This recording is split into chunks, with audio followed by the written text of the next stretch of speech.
suggest that when you hear that, go the opposite direction, right? So Kathleen's point, however many years ago it was, I don't even remember. Really, Jamie's idea planted the seed for what you all are here for today and over the next 6 years, or for those of you that are already mentors, the next 2, 3, 4, or 5 years. I take a lot of pride, and so I think I can speak for Jamie and Rusty when I say, and I mean this absolutely sincerely, I would not have been hired as CEO if I had to compete with the likes of Kathleen back then. We probably wouldn't have been selected as mentors because our resumes aren't as strong as you all's. And I share that because, to me, that's a sign of success. This organization, thanks to the people in this room and others who aren't here, we'll talk about that, has come a really, really long way. I don't want to make this a history lesson, so what I thought I'd do is, as you all embark, I think how many of you are brand new mentors? Yeah, so the majority of the room are brand new mentors. And at the risk of being the, 35-year-old that won't leave the fraternity house and everybody says, won't that guy go away? Hopefully I can, instead of showing up and being annoying, just offer some, I don't know if advice is the right word, but perspective and reflection on a couple things that I wish I would have known going into this journey that we figured out in a wonderfully organic way, but I would rather empower you to figure other things out in an organic way and not have to start from where we started. And so a little bit about my background, not in a resume fashion, but applicable to Explore Austin. So I grew up in Austin. My parents are from Austin. My grandparents are from Austin. My family's still in Austin. I'm, third or fourth generation. But like many of probably your explorers, although I grew up on the west side of Austin, I grew up without, for a lot of reasons I'll go into, not because it's secret, I just won't bore you with it today. I grew up without my dad in my life. So I grew up with a single mom. We were definitely in the zip code with the haves, but I could easily say that we were a have-not. Now it's all on a spectrum. There are real problems in the world, and they weren't all mine. But what I would say is this. Jamie has a similar background for a different reason, but what I would say is this. We actually grew up with this experience very similar to Explore Austin. It just wasn't called that. We just happened to be in the right zip code with the right mechanisms in place to make sure that we didn't fall through the cracks. And specific to me, that included dads who made sure I got to go to father-son trips. That included teachers who made sure that I had a summer job. That included Little League coaches. That included bosses. That included a whole spectrum of people, just like you all are doing for your soon-to-be explorers. There already are explorers, but when you're paired with your explorers. I say that because one of the first things I wanted to just share with you is that I grew up with the concept, even though I didn't know it at the time, and I think even this conference is referred to as the ATC, right? So I grew up tied to somebody else's rope or on belay. Do we have any climbers in the room? Right? So does everybody know what it means to be on belay? Right? For those of you who don't, the short version of the story is, if I'm belaying Carter, right, he's tied to me via a rope, and while he's climbing, it's my job to make sure that should he fall, I've got him. And I grew up with a lot of people in my life who made sure that not if I was going to fall, they didn't prevent me from falling. I fell a lot. But the consequences were less severe because I was on belay. Fast forward many years, I now live in Jackson Hole, Wyoming, and I take the metaphor of being on belay pretty seriously in my life, not because I love climbing. I can't even climb as well as certainly people in this room, but it's a passion of mine. And what I would say is, and to share a little anecdote, in 2013, I decided to do this thing called the Grand Traverse, which for those of you that don't know, it's like 10 summits in 2 days, like 14 miles of travel with 14,000 feet of elevation gain, all over probably 11,000 feet of elevation. It's a big day for somebody like me, or a big couple days. It's kind of one of those bucket list items. This is on that trip. And on the trip, day one, actually, which this is right before you get to the Grand Teton. And the Tetons I was climbing up on belay, grabbed a big old, they call it a shark fin, so it looked like a shark's fin handhold, and fell. The good news is, just like throughout my entire life, I was tied to somebody's rope, my guide, who was up above me, and so I did fall, and I did hit hard, but the consequences were less than they could have been. So in the middle of the mountains, had a big ankle injury, not life-threatening by any stretch of the imagination, but let's just say it was a long day getting over the Grand Teton with this injury. I share this story not out of arrogance or toughness, but I remember thinking, even in that moment, because I knew I wasn't, like, this was not life-threatening, it was going to suck, but I remember thinking, man, once again, when you're tied to somebody that you can trust, life is very different. Fast forward again to today, I started a little consulting company called Belay on Advisors. And if you don't live in Jacksonville, Wyoming, people Google and they're like, what in the world? Why don't you just call it Hanna Consulting or whatever? And it's because I truly believe that when you tie yourself to somebody else and that trust is there, you can climb higher. You can take more risks. You can fall and not have catastrophe happen. The person on the other end of the rope knows if they pull tighter, you feel more safe. You feel safer. They know if they give you a little slack, you have to trust yourself. And I could go on, but my point is this. I have a passion for guiding and inspiring individuals and organizations to new heights, and I know that's why you're here. I know you're here to guide your explorers, and I would argue this whole organization and our whole community to new heights. And my first thing that I wish I'd have known as a mentor, or maybe just my advice, all of those anecdotes lead to one thing, which is never, ever, ever let go of the rope.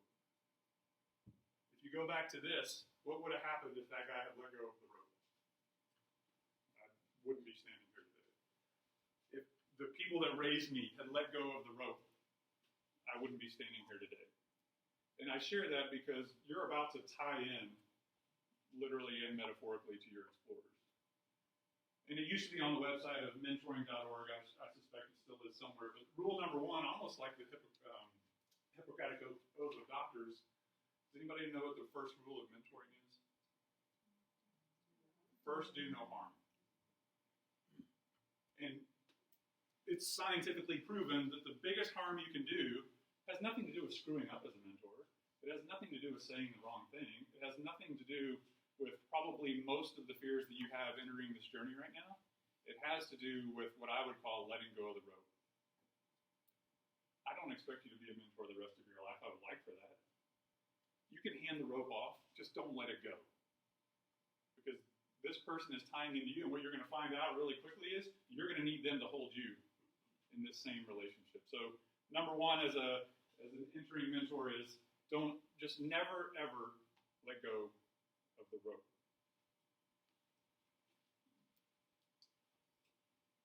Has anybody ever seen, well, you all are new mentors, but it doesn't matter for some of you who have been here for a while. Has anybody ever seen a mentor, whether it was in Explore Austin or somewhere else, in action? Have you ever seen the connection that happens in the moment? Have you ever seen the mentor that just, for whatever reason, they connect with? It doesn't even matter if it's a kid. It could be at your job or your office or in your life. What does that look like? What does it look like when mentoring is happening? That's not a rhetorical question. You can respond. What does it look like? I think it looks like possibility. Yeah. Does it look hard? Does it look like the mentor's like, oh, I'm going to make this happen? I've seen that. I've probably been that. What about, just to stick with the outdoor metaphor, has anybody ever been on a guided trip before? It doesn't matter how extreme. It could be a hike. It doesn't matter. What does it look like? What does a good guide look like when he or she is in action? What else? Honest. What else? Calm. Having fun.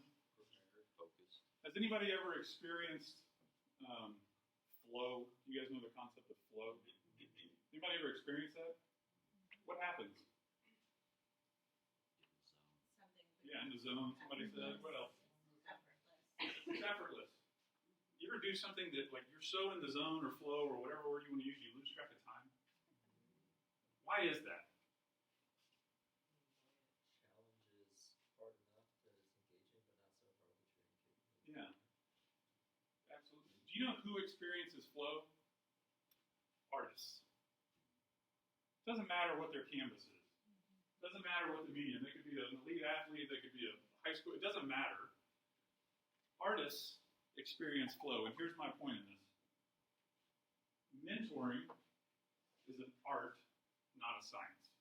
There are hard skills that many of which you're going to learn today and experience over the next 6 years, and frankly, I wish I'd have had all of them. But art, by definition, if you look it up in the dictionary, is the application of human creativity and skill to affect people emotionally. And so, what I would say is, well, let me go back to that. Think about artists. What are they really trying to do? You think they're really just trying to sell art? Whatever the medium is, right? Art is about sharing, and it's about sharing your gift, the gift of your imagination, the gift of your skills, with somebody else to affect them emotionally. If you think about an artist, and again, it's easy to think about a painter, but pick whatever artist, whatever medium you want. Art is scary. Art takes commitment. Art takes perspective. Artists notice the smallest thing. And it's scary. Well, I would argue there's nothing scarier than doing art in public for the public to see. If I were to put a blank canvas in downtown Austin with a bunch of paints and said, hey, will you just stand here and paint a picture? How many of you would be scared to do that? Yeah, I would. But my point is this. I think when we show up as artists, really great things happen. We're trying to affect the other person emotionally. And I would argue that being a mentor is about being an artist. I am not saying don't know the science behind mentoring. I'm not saying don't know the technical aspects of first aid. I'm not saying don't be data driven. But when you show up on a Saturday, or you show up on a summer wilderness trip, I would encourage you to show up as an artist. Show up to use your creativity and skill to affect people emotionally. So that's the second thing.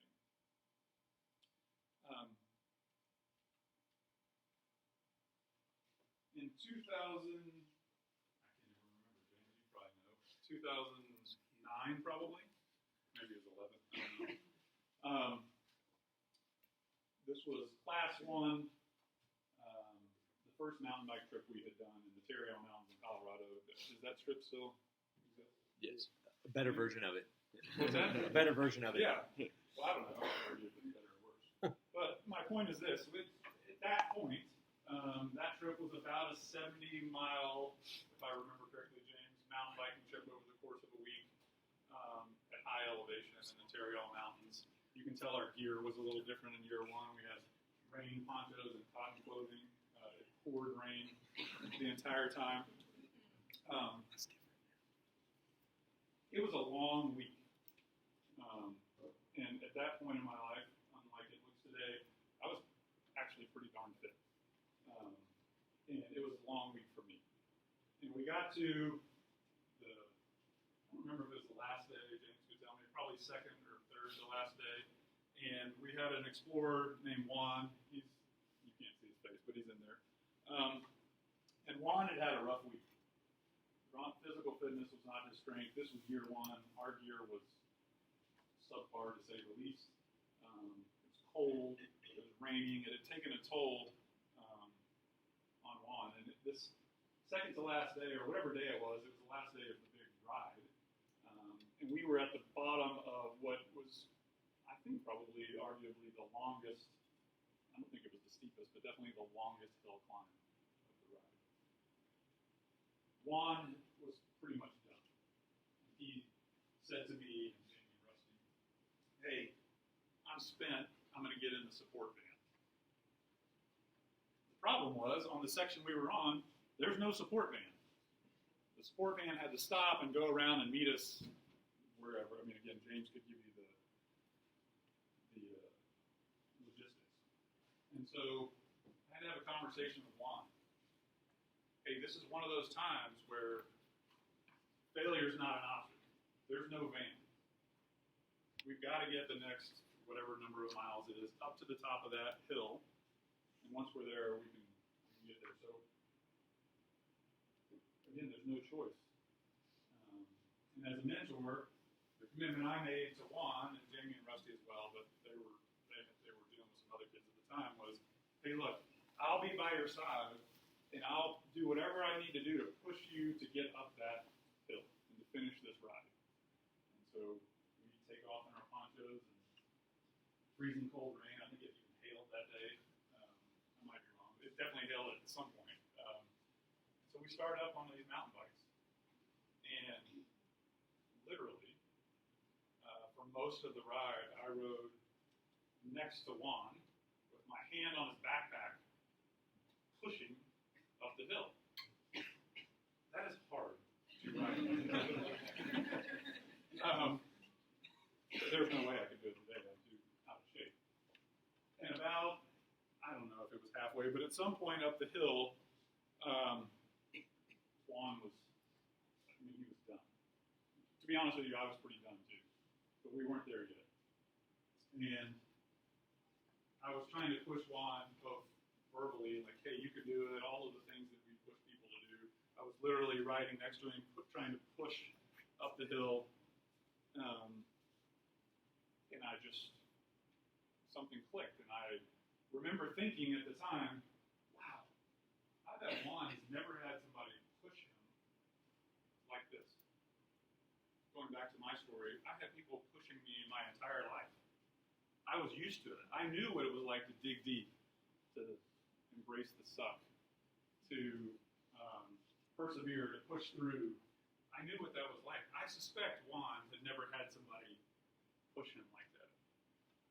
But to be candid, what I figured out was that actually wasn't enough. I wasn't going to be able to, physically, I couldn't push him anymore. Verbally, at some point, words go in and out of all of our heads. And so, I think this is actually on video somewhere, but I reached in my backpack, pulled out my rain pants, I tied one leg to the seat, to his handlebars, and one leg to my seat post, and said, we're getting to the top of that hill, start pedaling. And so he pedaled behind me, and I pulled, I don't know how the rain pants didn't rip, but pulled him up to the top of the hill. And again, I share that because another reflection I've had is, as a mentor, sometimes being a mentor is about pulling someone up the mountain, not just pushing them. If you go back to the belay, sometimes if you're the person holding the rope, they may not even know it, but you're pulling on the rope to get them up. And so the third thing I would say is, as a mentor, remember that sometimes it's not enough to push. To be honest with you, most of the kids I suspect in the program these days are constantly pushed, especially verbally. I bet not many of them have actually been pulled by a mentor up the mountain. So that's the third thing is, remember that mentoring can be about pulling someone up the mountain, not just pushing them. This was Rocky Mountain National Park, the final trip of the final year of our 6-year journey with this class. And it was literally the last hike of the last day of the last year of the last, for this class anyway, of everything. And we were with OWA, and we decided we were going to go on just a small hike up to this, I guess for lack of a better term, overlook, and just reflect on a lot. I mean, you'll know when you get to the end of this journey, whatever that is, there's a lot to think back on. And so we take off up this, I mean, that looks like we're snow climbing, it's a trail, but we take off and about 30 minutes into the walk, and it really was just a walk. This was not, I mean, we have little packs. It really was supposed to be a reflection day. I was at the back, and I started to notice that every single explorer was walking like this. Every single explorer was, I mean, yeah, everybody was tired. It had been a long week. There's no doubt about that. But we were going uphill. There was, I'll just say, whining, moaning, and complaining. I won't use the euphemism here. It just didn't feel right. It didn't feel right to end this amazing journey with our heads hung low, with complaining, with whining, with why do we have to do another hike? I can't go any farther. And I wish Jamie were here, and you can ask him about this story later on today when he's here. I couldn't handle it. I couldn't understand how, at the end of this journey, we were going to end it with complaints and with anything less than gratitude and celebration. And so I made my way up to the front of the group, and to be totally candid about this, I kind of don't remember everything I said. I was shaking, literally. I thought my heart was going to burst out of my chest. Eventually I started crying, and I said, what in the world is going on? If we look back on the last 6 years, did anybody expect that the last day wouldn't be uphill? I mean, really. For you all, I was speaking to the explorers at the time, I said, for you all, pretty much every day is going to be uphill. And I know what that's like. I've had an uphill battle. I mean, granted, it's not the same uphill battle, but we've all experienced that. And I launched into this tirade, used language I probably shouldn't have used. And I said, no matter what, the one thing you can control, no matter where you are, whether you go to college, whether you go to work, whether you go to the military, whatever you do, you can always control your attitude. And the only thing between you and this, wherever we were going, and having fun, is in between your ears. And like I said, I don't really remember everything I said, but that was the gist of it. And I said, look around you. There's snow everywhere. Pick up a snowball and throw it at somebody. Do anything to change your attitude and the attitude of the rest of us. And with that, I got smacked in the face with a snowball. We had a no-kidding, probably hour-long, epic snowball fight in Rocky Mountain. It wasn't an hour long, that's an exaggeration, but a long snowball fight. And from that moment on, everything changed on that trip. And I share that to say, hey, as you embark on this journey of mentoring, never be afraid to throw a snowball. Don't be afraid to change the attitude of the group. Don't be afraid to encourage your explorers to do the same. Because most of this journey is going to be about mindset and attitude, whether it's growth mindset or etc. So never be afraid to throw a snowball. I think this might have been close to day one of the program.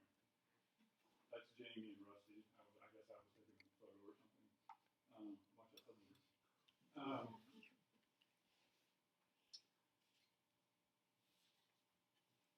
There's a lot. There are three of us: Jamie, Rusty, Todd. They get a lot of credit for this thing called Explore Austin. There are a whole lot of people whose names nobody ever really talks about, but it's not because they weren't present. And I share this because where we are today took, I don't know the number of people, but a whole lot of us. Parents trusted their kids on day one with three guys they had no idea, right? I have no idea why they should have done that. Donors gave us money to take these kids places. I have no idea why they did that. We had staff who trusted me and Jamie and other people to do the things that they needed to do to get the job done. The Austin community embraced us, not just from a fundraising standpoint, but in lots of ways. Obviously, there are mentors that signed up for this thing called Explore Austin that didn't even really exist. And I share this because as you embark on this journey, or continue your journey, whatever it is, remember that there are a whole lot of people who came before you, and frankly, we screwed up plenty of times. But remember that you're riding on the shoulders of people who put in a whole lot of effort to get to where we are today, and there's a whole lot of people in line behind you. So remember that, and I have a two-word phrase, honor it. When I left the organization, well, I didn't leave the organization, unfortunately, for Kathleen and staff, but when I no longer was CEO, I wrote a letter, and I found this last night, actually.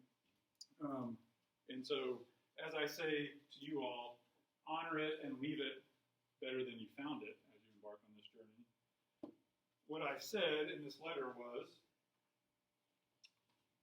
let's see, like many people moving from one adventure to the next, I thought about making my last words simply thank you or goodbye.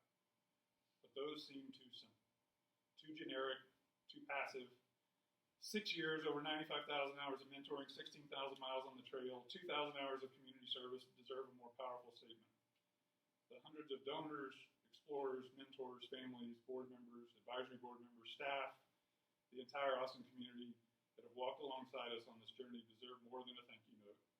So instead of the words thank you or goodbye, I leave you with these two words, honor it. To our explorers and mentors, your title brings with it challenge, responsibility, accountability, obligation, and sometimes a burden. Your title also brings with it inspiration, leadership, opportunity, adventure, and fun. You've earned the title and made it more meaningful for those who will follow in your footsteps. Honor it. To the families of our explorers, the opportunity that Explore Austin provides to your sons and daughters is unmatched. Your involvement and support are integral to making those opportunities possible. You made a choice to change your children's lives. You've made a choice to be part of the Explore Austin family. Honor it. To the board members and advisory board members for the past 3 years, you've guided us along the Explore Austin path. Along that path, you've changed our community. You've created something unique. You've created something special. You've created something great. Honor it. To the staff, you've created more than a nonprofit, more than an adventure program, more than a workplace.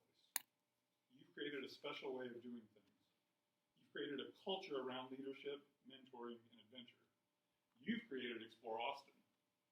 Honor it. To our supporters, you've made all of this possible. You've helped us keep our promise to our explorers.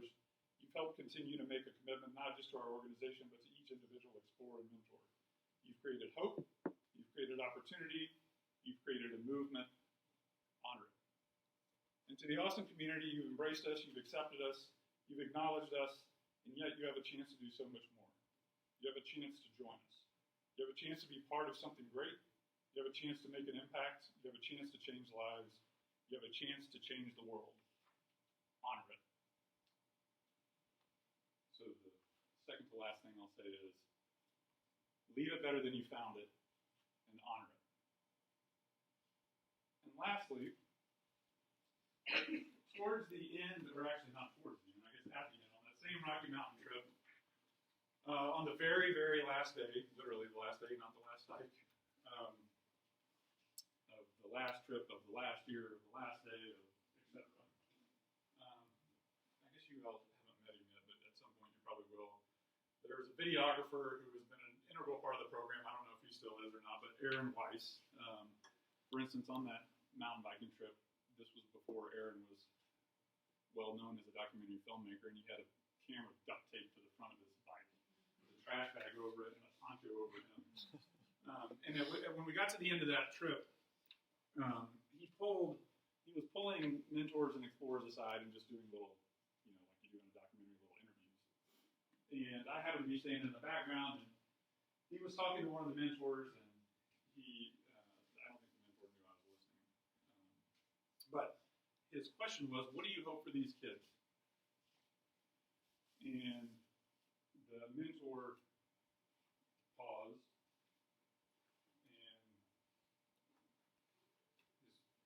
started shaking and his mouth started quivering. And he said, "Can we turn the camera off for a second?" And he couldn't get the words "everything" out. Just like I did. And so we kind of paused and it's like, wow, that was amazing.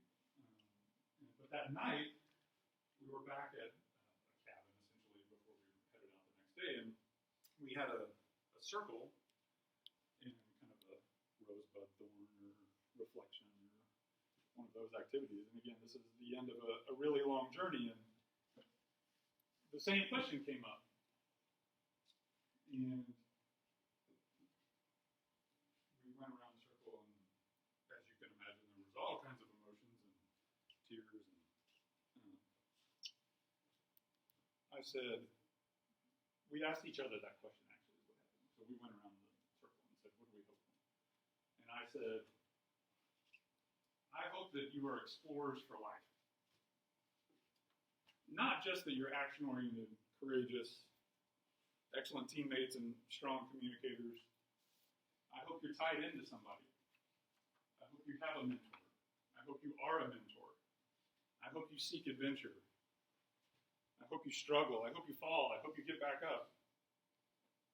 I hope that you are leaders and that you have leaders. I hope that after this 6-year journey, you're an explorer for life. And so that would be what I would say to you all. Is whether you're in this program 2 years, 3 years, 4 years, 5 years, 6 years, or however many years I've been in it, I hope that you'll embrace the concept of being an explorer for life. John Quincy Adams, you've probably heard the quote said, if your actions inspire others to dream more, learn more, and do more, then you're a leader. Because you're here, I know that you're a leader. I know that you already, even if you don't know it, inspired people to dream more, learn more, and do more. I hope that over the next 6 years and beyond, you will be an explorer for life, and that your explorers, because of you, will be explorers for life. So I say that because I want you to know that on that journey, like she said, I'll be at your side here to honor it. If you need somebody to throw a snowball at, you can throw it at me. I might throw one at you. If you need somebody to pull you up the hill as a mentor, I'm ready to pull or push. I pride myself on trying to be an artist. Granted, it might be a starving artist, but I'm here to be an artist alongside you. And most importantly, I'll never, ever let go of the rope.